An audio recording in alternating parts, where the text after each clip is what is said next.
자, 오늘 다 같이 읽으실 성경 말씀은 다니엘 12장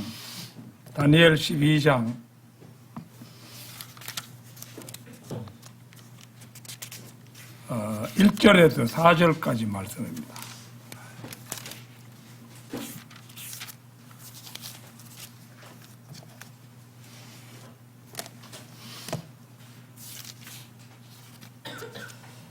다니엘 12장 1절에서 4절까지 말씀. 다 찾으신 줄 알고 받들어 읽겠습니다. 그리고 그때 너희 백성이 자녀들을 위하여 맞서는 위대한 통치자 미카엘이 일어서리라. 그리고 공경의 때가 있으리라. 그러한 때는 민족이 존재한 이래 심지어 바로 그때까지도 결코 없었던 때라. 그리고 그때 너희 백성이 구출되리니 그 책 안에서 기록되어 발견될 모든 자마다 그러하리라. 그리고 땅의 진토 가운데 잠자는 자들의 많은 수가 깨어나리니 얼마는 영원한 생명에 이르고 얼마는 수치와 영원한 모멸에 이르리라. 그리하여 지혜로운 자들은 궁창의 광명같이 빛나리라. 그리고 많은 이들을 의로 돌이키는 자들은 별들같이 영원 무궁토록 빛나리라. 그러나 오 다니엘아, 너는 그 끝이 오는 때가 이르기까지 그 말들을 타고 그 책을 봉인하라. 많은 이들이 이리저리 달릴 것이요 지식이 증가하리라. 거기 본문 말씀 끝에 보면은 많은 이들이 이리저리 달릴 것이요 지식이 증가하리라. 여기에서 좀 힌트를 받아서 많은 이들이 달리고 지식이 증가하는 마지막 때, 많은 이들이 달리고 지식이 증가하는 마지막 때, 이런 제목으로 말씀드리겠습니다. 시기적으로 이제 마지막 때가 거의 되어 가고 있죠. 그러니까 매우 적절한 그러한 설교 주제라고 생각이 됩니다. 히브리어로 단이라는 말은 심판주라는 뜻이고, 단이 이렇게 말하면 나의 하나님 또는 나의 심판주 이런 뜻이며, 엘은 엘로힘의 약자로 하나님을 뜻합니다. 그래서 다니엘이라는 이름은 곧 하나님은 나의 심판주시라 이런 뜻이 됩니다.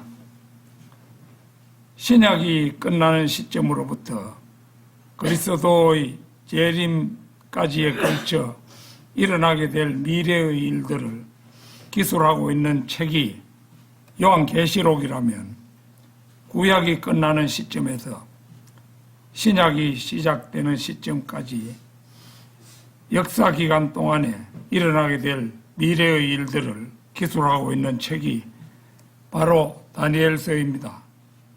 이런 점에서 다니엘서는 성경 안에서도 매우 독특한 위치를 점한다고 할 수 있는데, 요한계시록과 다니엘서가 갖는 공통점이 바로 이 두 책이 모두 어떤 공백기를 메우고 있다는 점이라고 할 것입니다.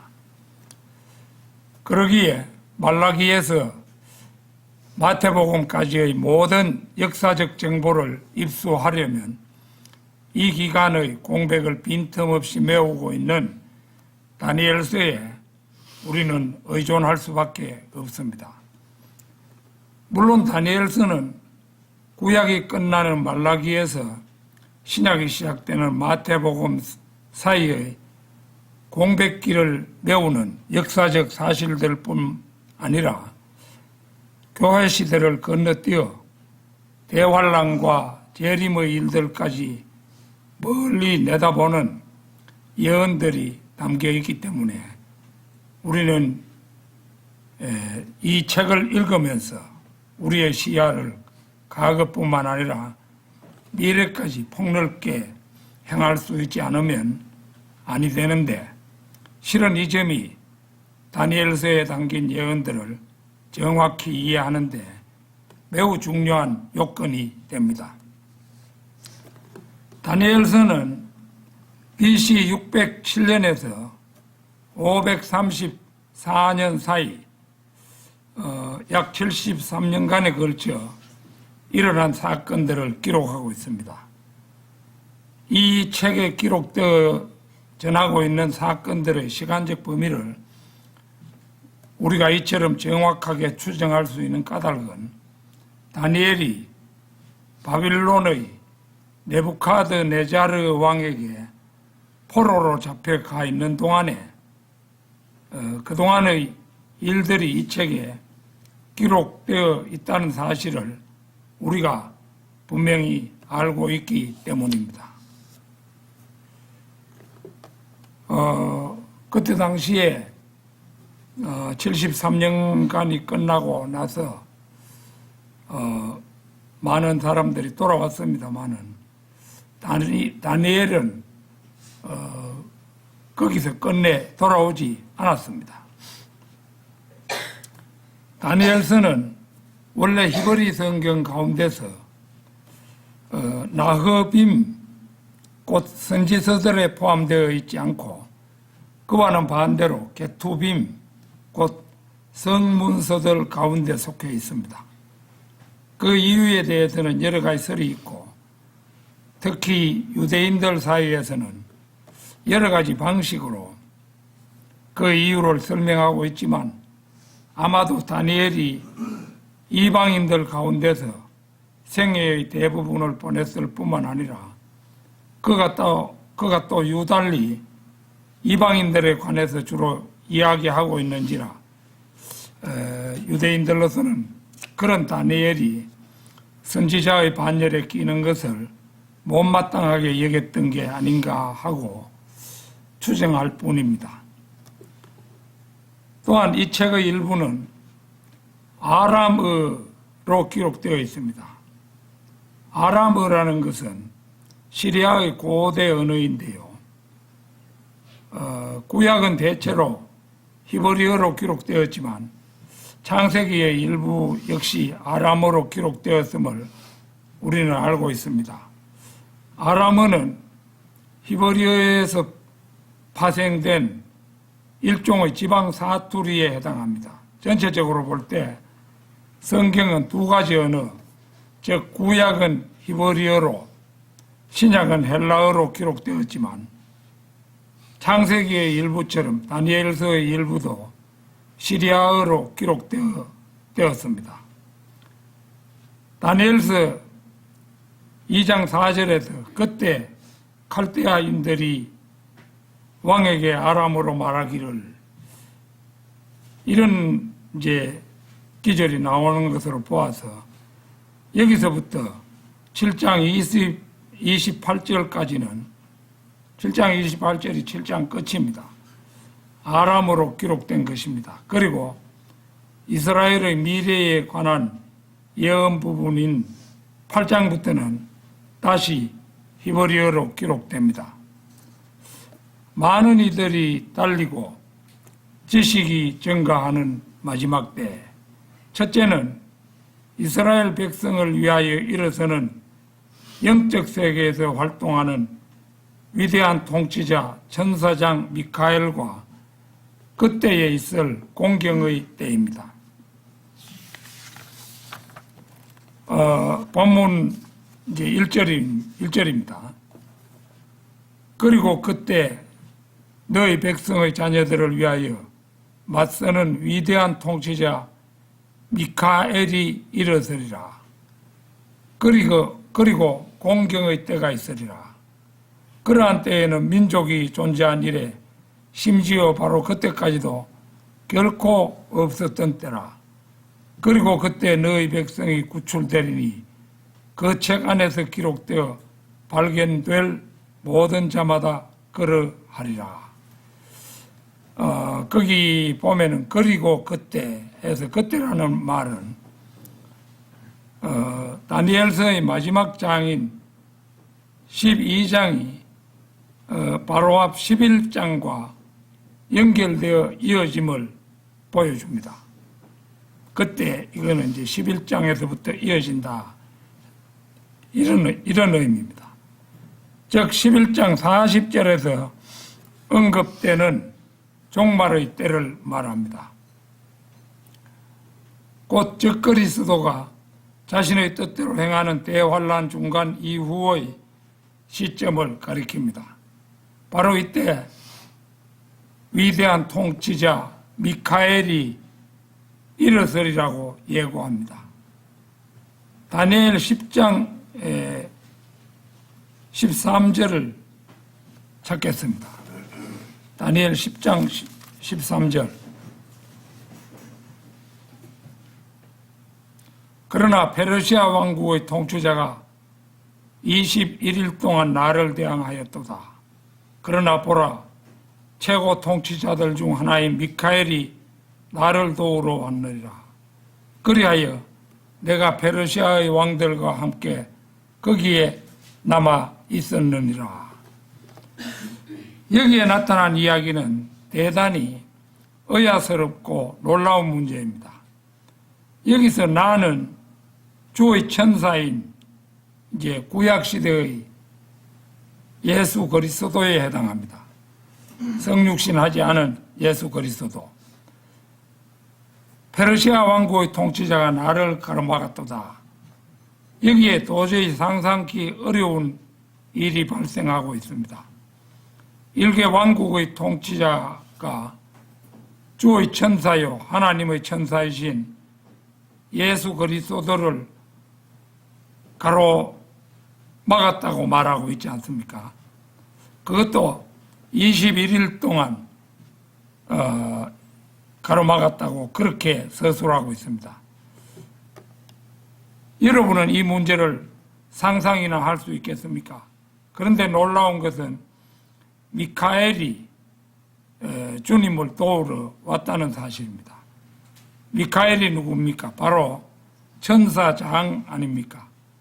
그가 아무리 최고 통치자 중 하나인 미카엘이라고 하기로서니 그 난관을 타개하기 위해 미카엘이 주님을 도우러 와야 했다니 이것은 아무리 우리들의 머리를 굴려도 이해하기가 힘든 이야기라고 할 것입니다.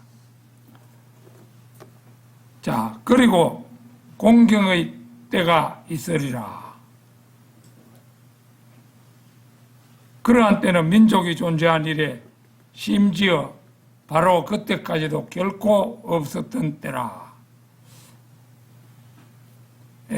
예레미야 30장 7절을 보면 야곱의 공경의 때라고 지칭되는 대환란 기간이 여기서도 공경의 때라고 지칭됩니다. 이스라엘이 대환란 때 당하는 공경을 성경은 진통하는 여인에 비유합니다. 에스겔 30장 6절을 보면 진통하는 여인이라는 말이 나옵니다. 성경은 또 이 기간을 유대인들이 막대기 아래로 통과하게 될 시기라고 언급합니다.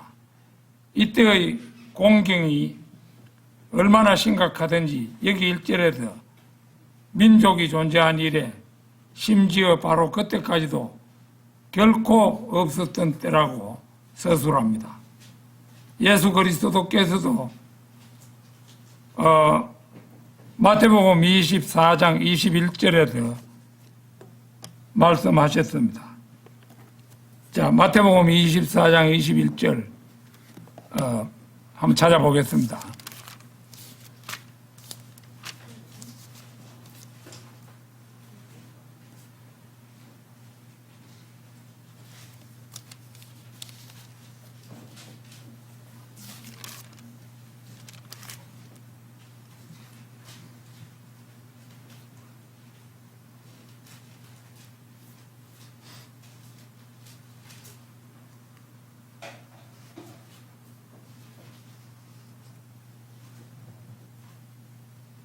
마태복음 24장 21절입니다.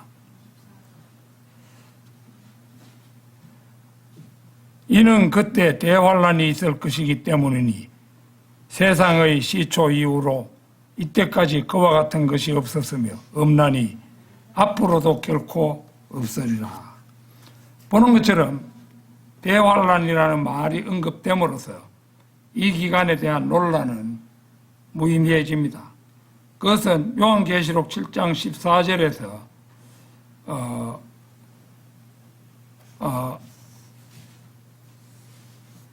요한계시록 7장 14절도 간단히 한번 보겠습니다.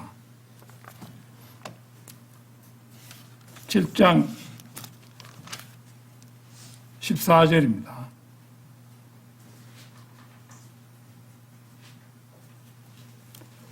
그런즉 내가 그에게 말하기를 선생님 당신께서 하시나이다 하였더라. 그러자 그가 나에게 이같이 말하였더라. 이들은 대환란에서 나온 자들이요 그들의 예복들을 어린 양의 피로 씻어 그것들을 희게 하였도다.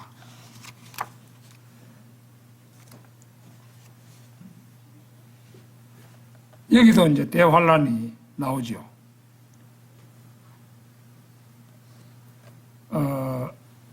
그래서 예레미야 30장 7절에서는 야곱의 공경의 때라고 불립니다. 이 기간은 상고를 겪는 여인의 고통으로 비유되기도 하는데 그 고통은 두 차례의 세계대전을 합한 것보다 더 심한 고통이 될 것입니다. AD 70년에도 이스라엘에는 큰 고통이 있었지만 그 이후로도 더 큰 고통이 많았습니다. 2000년 동안 유대인들은 말로 다 할 수 없는 고통들을 겪었습니다. 그러나 대환란 때에는 지금까지의 것들보다 더한 가장 큰 고통을 겪을 것입니다. 여기서 대환란에 대해 새삼스럽게 이야기할 필요는 없을 것입니다. 중요한 것은 대환란은 반드시 온다는 사실과 구원받은 그리스도인들은 대환란을 겪지 않고 그 직전에 휴거된다는 사실. 우리는 대환란이 오기 전에 떠나지요. 그리고 예수 그리스도께서 재림하셔서 적그리스도의 세력을 진압하시고 대환란을 끝내신 다음 천년왕국을 세우게 된다는 사실 등을 성경이 분명하게 말씀하고 있다는 사실을 아는 일입니다. 이것을 부인하거나 왜곡하거나 애써 외면하면서 인간의 힘으로 세계 평화를 이룩한다고 떠드는 자들은 모두의 마귀의 앞잡이들입니다. 자, 다니엘 12장 1절 그 끝부분 보겠습니다. 그 책 안에서 기록되어 발견될 모든 자마다 그러하리라. 이 구절에 대한 참조 구절을 말라기 3장 16절 17절에서 우리는 찾아볼 수 있습니다. 말라기 3장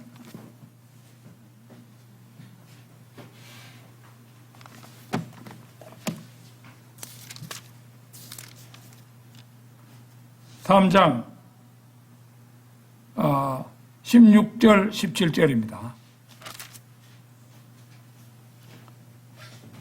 그때 주를 두려워한 자들이 빈번히 서로 말하였도다. 그런즉 주가 경청하였고 그것을 들었으니 주를 두려워한 자들과 그 이름을 생각한 자들을 위하여 기억의 책 한 권이 그 앞에서 기록되었도다.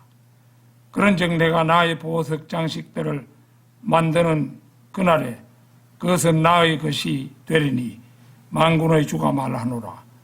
그리하여 나는 마치 남자가 자신을 섬기는 자신의 친아들을 아끼듯이 그들을 아끼겠노라. 여기에 이제 보면은 기억의 책 한 권이라는 그런 말이 나오죠. 그래서 이것이 결국 뭐냐 하면은 곧 이스라엘을 견고하게 세우시겠다는 하나님의 약속입니다. 많은 이들이 달리고 지식이 증가하는 마지막 때, 둘째는 결과가 서로 다른 두 가지 부활입니다.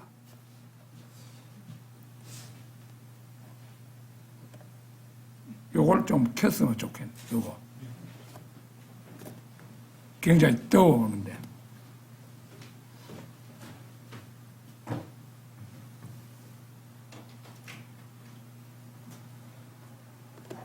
자, 본문 2절입니다. 땅의 진토 가운데 잠자는 많은 수가 깨어나리니 얼마는 영원한 생명에 이르고 얼마는 수치와 영원한 모멸에 이르리라. 부활을 언급하는 구절이죠. 사람이 죽어 땅에 묻혀있는 상태를 잠잔다라고 표현하는 것은 성경의 일반적인 서술법입니다. 자, 우선 이제 그 두 가지 부활 가운데서 첫 번째로 있을 부활, 데살로니가 전서 4장 15절에서 17절 보겠습니다. 데살로니가 전서 4장 15절에서 17절입니다.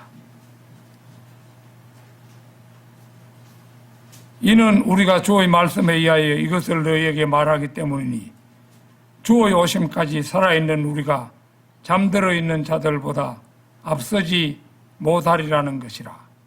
이는 주께서 환호와 천사장의 음성과 하나님의 나팔 소리와 함께 하늘로부터 친히 내려오실 것이기 때문이라. 그리하면 그리스도 안에서 죽은 자들이 먼저 살아나리라.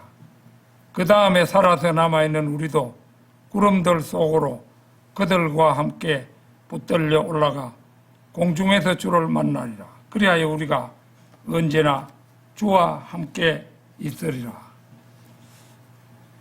잠든 성도들의 몸이 무덤에서 혹은 전쟁터나 심해나 지진과 홍수의 잔해로부터 나와서 부활하고 나서야 살아있는 우리는 공중으로 올라가 주님을 만날 수가 있죠. 17절에 두고 살아있는 우리가 맨 끝으로 이제 부활하지요. 주께서 환호와 천사장의 음성과 하나님의 나팔 소리와 함께 하늘로부터 친히 내려오실 것이라고 그 16절에서 말씀하고 계시죠. 성령님을 말하는 것이 아니라 바로 사도행전에서 하늘로 올라가신 사도행전 1장 9절에서 주님께서 하늘로 올라가셨지요. 하늘로 올라가신 그 주님께서 내려오실 것이라는 말입니다. 본문에서 하나님의 나팔 소리는 하나님께서 친히 말씀하시는 음성을 가리킵니다. 천사장의 음성처럼 말입니다. 요한이 이 부분에 대해서 무엇이라 기록했는지 기억나십니까? 요한계시록 4장 1절 찾겠습니다. 요한계시록 4장 1절. 이런 일 뒤에 내가 보았는데 보라, 하늘에 한 문이 열렸더라. 그리고 내가 들은 첫 번째 음성이 하나의 나팔에서 나온 것 같이 나와 함께 대화하였더라. 그 음성이 말하기를 이리 올라오라. 그리하면 이후에 반드시 있을 일들을 내가 너에게 보여주겠노라 하였더라. 여기 이제 이리 올라오라. 하나님의 그 음성의 나팔 소리의 내용이 이리 올라오랍니다. 그러면 죽은 자들이 먼저 일어나고 그 다음으로 살아있는 우리도 구름들 속으로 끌려 올라갑니다. 이게 이제 바로 살아있는 성도들의 휴거지요. 이것은 바로 대환란 이전 영원한 생명을 얻는 부활입니다. 그 다음에 두 번째로는 수치와 영원한 모멸에 이르는 부활입니다. 이것은 천년왕국이 끝난 직후 거대한 백보자 심판에서 있게 될 것입니다. 지옥으로 간 사람들, 지옥에서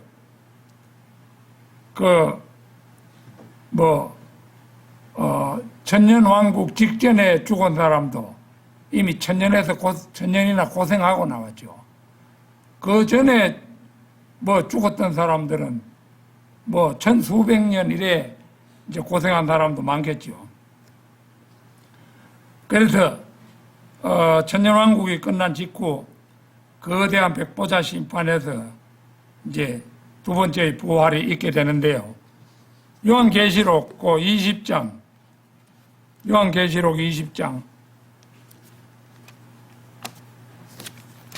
11절에서 15절 보겠습니다.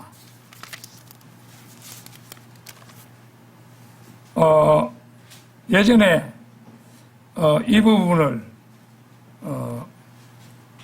큰 백보자 심판이라 우리가 과거 사용한 성경에는 그래 되어 있는데요. 여기에는 보면은 거대한 백보자 심판이라 그렇게 되어 있을 겁니다.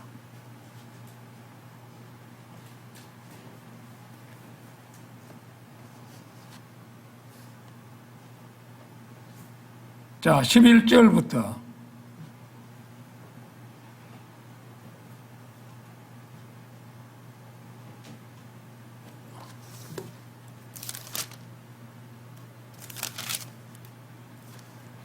그리고 내가 거대한 백보자라고 나오죠.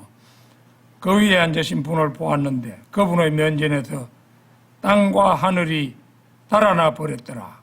그리하여 그것들을 위한 장소가 전혀 발견되지 아니하였더라. 그러고 나서 이제 우리 과거 성경에는 내가 전에도 몇 번 말했습니다만은 그리고 나서 이렇게 되어 있는데요.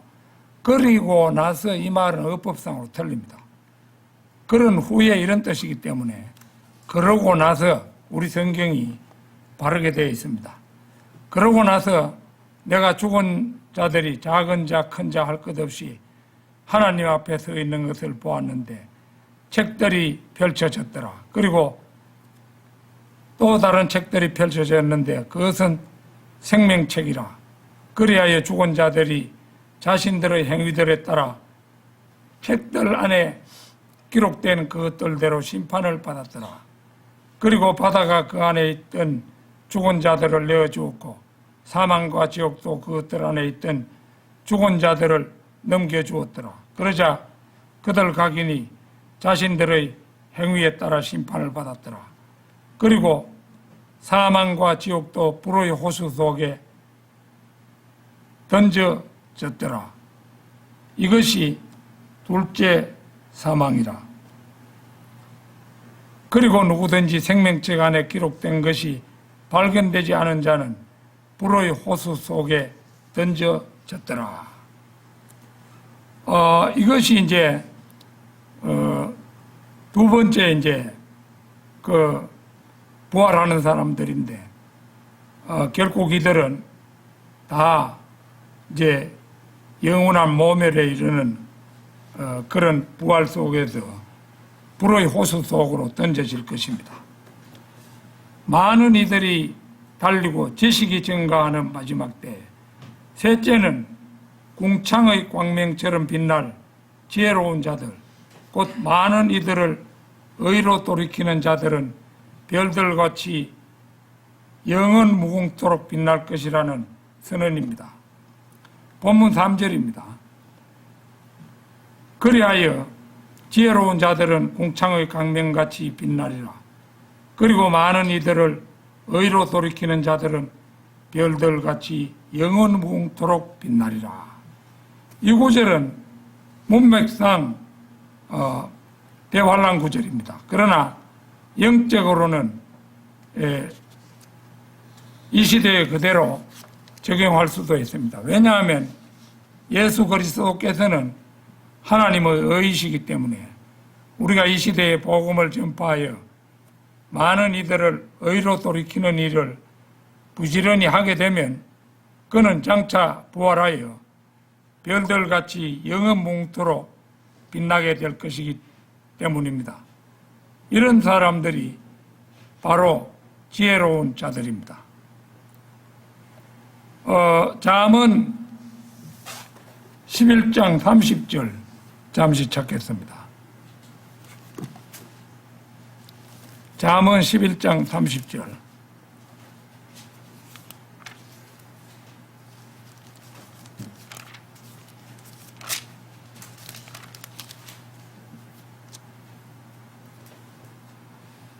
의로운 자의 열매는 생명나무요 혼들을 쟁취하는 자는 지혜로우니라.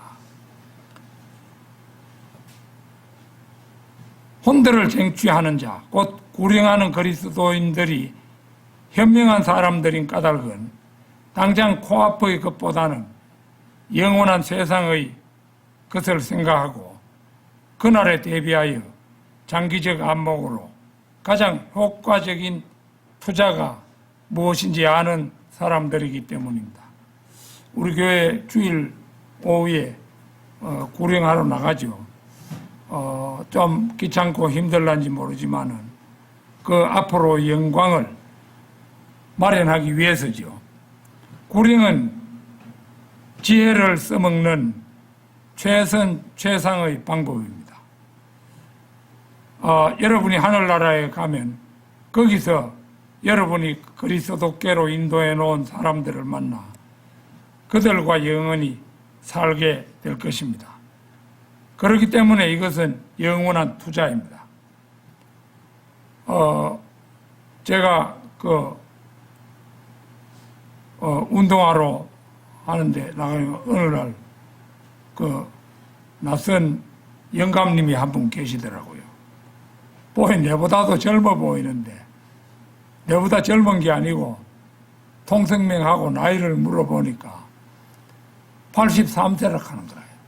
내보다도 훨씬 정정한 사람이 거기에 나와 있었던 거예요. 그래 내가 내가 교회에 목사로 있는데 내가 복된 소식을 전할 테니까 한번 들어보겠느냐 이러니까 앞으로 자주 나올 낀데 다른 때 듣겠습니다 이러더라고. 그게 이제 다른 때가 와서 어느 때 마음이 변해가 들을란지는 모르지만은 안 들을 가능성이 많죠. 상당히 이미 빗나갔기 때문에.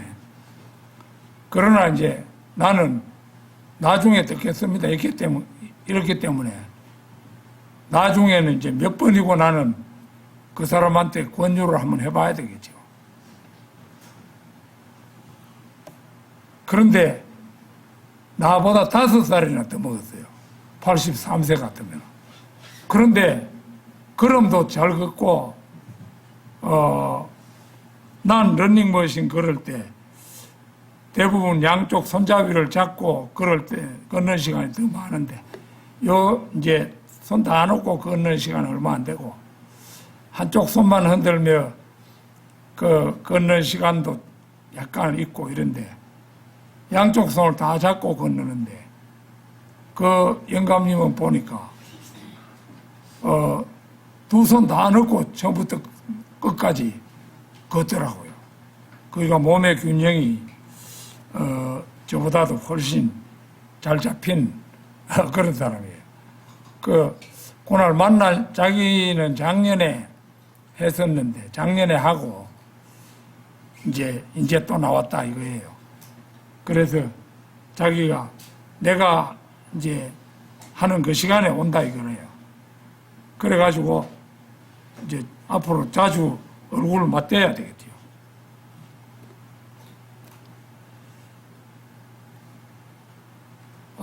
그래서 우리가 어떤 사람을 만났을 때 뭐 받아들이고 안 받아들이고는 그 주님께 달려 있다고 봐야죠.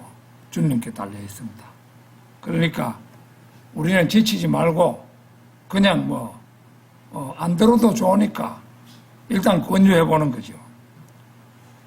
구령은 지혜를 써먹는 최상의 방법입니다.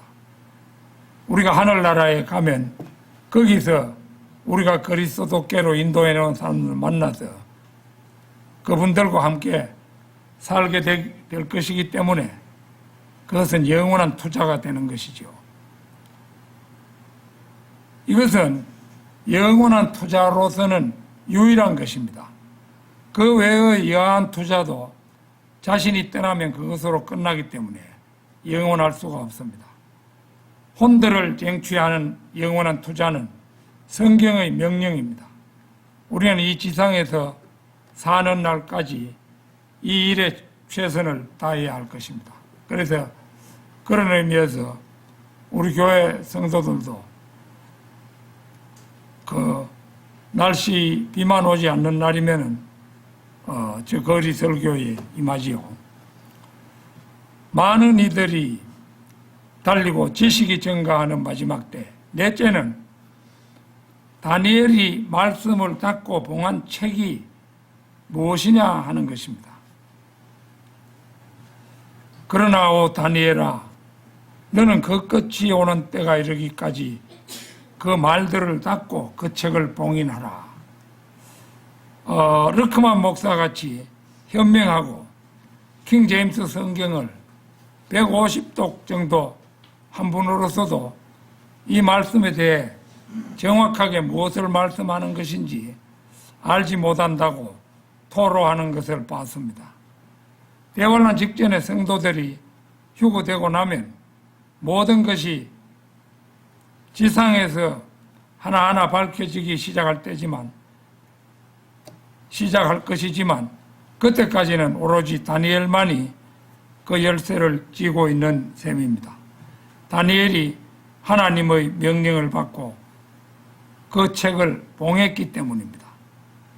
우리 구원받은 사람들이 휴거되고 나면 지상에서는 이제 남쪽 왕이 누구이고 북쪽 왕이 누구이며 각가지 사건들이 어떤 양상으로 나타나고 군대가 정확하게 무엇인지 등에 관해서 알게 될 것이며 술책이 어떤 것이고 거룩한 언약이 무엇이며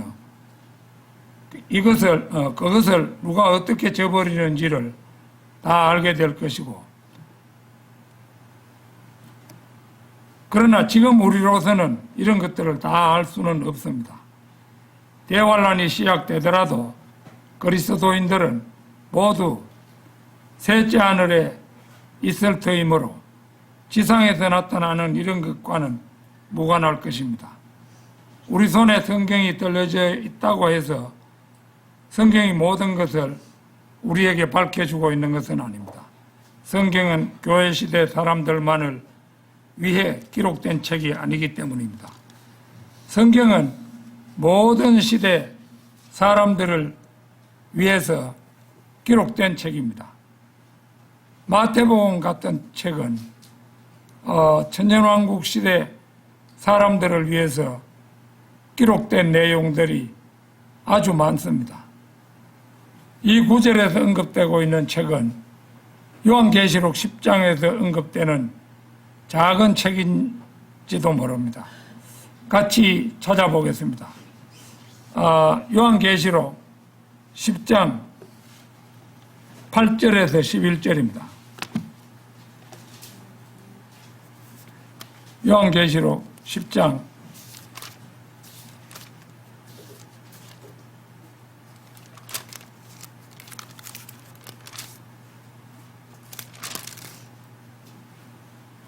8절에서 11절.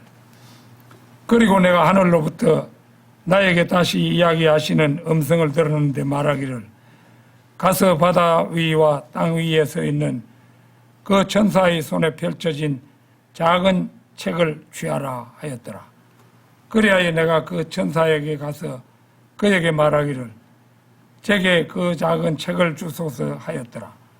그러자 그가 내게 말하기를 그것을 취하고 그것을 먹어치우라. 그리하면 그것은 너희 배를 쓰라리게 만들 것이나 그것이 너희 입안에서는 꿀처럼 달리라 하였더라. 그리하여 내가 그 천사의 손에서 그 작은 책을 취하여 그것을 다 먹어버렸도다. 그러자 그것이 내 입안에서 꿀처럼 달았으나 내가 그것을 먹자마자 내 배는 쓰라렸더라. 그러자 그가 내게 말하기를 너는 반드시 많은 백성들과 민족들과 어족들과 왕들 앞에서 다시 예언하여 야만 하느니라 하였더라. 자, 그것을 취하고 그것을 먹어치우라. 그리하면 그것은 너희 배를 쓰라리게 만들 것이나 그것이 너희 입안에서는 꿀처럼 달리라. 9절이죠. 르크만 목사는 이 작은 책이 무엇인지 모르겠다고 솔직히 시인합니다. 샘 존슨은 어떤 사람이 성경을 모두 이해했다면 그는 자기보다 더 많이 알지 못한 누군가의 글을 아는 것이다. 이렇게 말했습니다. 르크만은 모든 성경이 교리적, 역사적, 영적인 뜻이 있음을 기억하면서 우선 영적인 적용을 해보자고 합니다. 비록 이 작은 책이 실제 무엇인지 알지 못하지만 하나님의 말씀으로 볼 수 있겠다고 결론을 내립니다. 자, 10절입니다. 그리하여 내가 천사의 손에서 그 작은 책을 취하여 그것을 다 먹어버렸도다. 그러자 그것이 내 입안에서 꿀처럼 달았으나 내가 그것을 먹자마자 내 배는 쓰라렸더라. 다윗은 일찍이 시편 103절에서 말한 바 있습니다. 같이 한번 찾아보겠습니다. 119편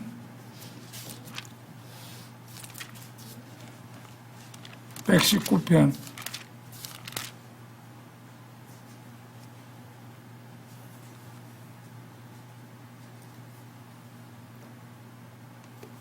'당신의 말씀들은 저 입맛에 얼마나 달콤한지요. 진정 저 입에 꿀보다 더 달콤하나이다.' 이렇게 말했습니다. 따라서 우리가 본문에 적용할 수 있는 어떤 것이 있습니다. 요한이 이 책을 먹었을 때 꿀처럼 달아 그가 먹고 나자 곧 내 배에는 쓰라렸다고 하였습니다. 사람들이 이 복된 말씀을 맛볼 때 고린도전서 3장에서 그 말씀을 우유라고 했는데요. 그리고 히브리서 5장에서는 단단한 음식, 누가복음 4장에서는 빵, 119편에서는 꿀, 잠언 25장에서는 사과 등으로 이제 불리는데 내가 그것을 먹자마자 내 배는 쓰라렸더라. 이 구절의 바른 의미는 무엇이겠습니까? 일찍이 르크만은 수료했습니다. 여러분이 말씀을 이해하고 즐긴다면 수많은 일이 일어납니다. 일단 여러분이 말씀을 소화하면 박해의 대상이 되기 때문에 쓸 것입니다. 개인적으로 필자는 박해나 강박관념을 갖고 있지 않으니 오해하지는 말아달라 이렇게 전제하고 필자는 진짜 박해가 무엇인지 알지도 못합니다. 하나님의 말씀을 지키며 영어 성경의 각 페이지마다 하나님의 모든 권면을 전하기 때문에 필자는 단지 논쟁의 도전을 저주당하거나 혼내주겠다는 협박 내지는 고소하겠다는 위협 또는 대여섯 가지 경우로 법원에 제소된 정도입니다. 한 번은 $3,000 상당의 재산 손실을 입은 적도 있다고 합니다. 그렇지만 르크만 목사님은 45구경 권총을 들이대고 칼로 협박 당한 적은 있어도 실제로는 아무 일도 일어나지 않았다고 수레했습니다. 여러분이 만약 성경을 남들이 모르는 것을 많이 알면은 그것은 여러분들을 독특하게 할 것이고 박해를 초래할 것입니다. 여러분을 사회에서 배척받게 할 것이며 고독하게 할 것입니다. 여러분은 그다지 많은 친구를 얻지는 못할 것입니다. 여러분이 얻는 친구들은 성경을 읽는 사람들이고 성경을 믿는 사람들이며 여러분이 얻는 친구들의 모습은 초기 교회 시대에 나타난 그리스도인들의 모습일 것입니다. 말씀이 여러분을 독특하게 만들 것은 확실한 법칙이라 여러분에게 핍박을 가져올 것이고 비정상적으로 만들 것이며 여러분은 분리될 것이고 인류의 적으로 고발된 그런 부류의 사람이 될 것입니다. 종교들은 항상 인기 있으나 성경은 결코 그렇지 않습니다.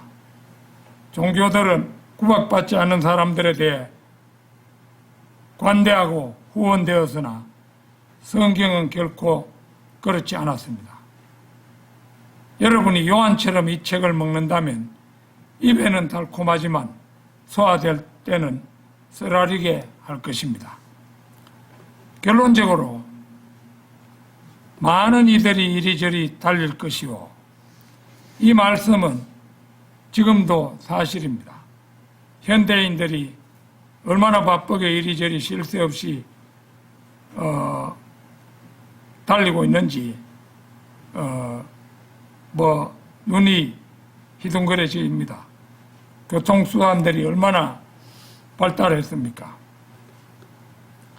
가면 갈수록 이리저리 더 빨리 달리게 되죠. 이번에 에이펙 경주 에이펙 대회가 있는데 시진핑이 온다 했는데 참말로 올라온지 그건 난 모르겠고요. 이제 트럼프는 이제 그날 와가지고 열리는 날 와가지고 1박 2일로 떠나겠다. 그렇게 말했다고 해요. 그러니까 이재명 대통령 쪽에서는 깜짝 놀라가지고 이왕이면 우리 좀 만나달라고 그렇게 장관을 파견하고 이래가지고 타협을 시도하려고 한다고 그런 소식을 전했습니다. 그러니까 요즘 사람들 미국에서 와가지고 1박 2일로 잠시 머물고는 떠나버린다 이거죠.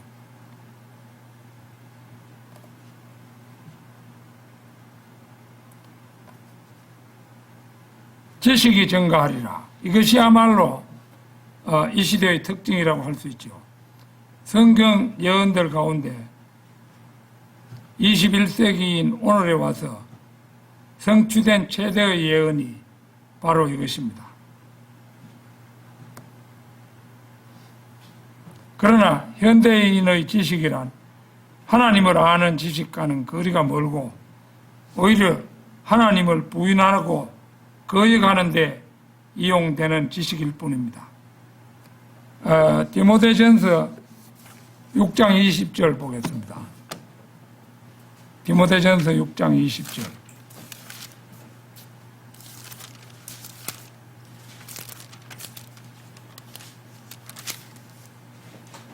오 디모데야, 네가 신뢰를 받아 너에게 맡겨진 것을 지키라.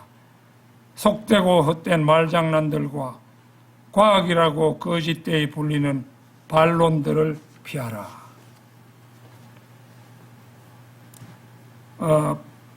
여기에서 보듯이 벌써 과학을 이제 경계하고 있죠.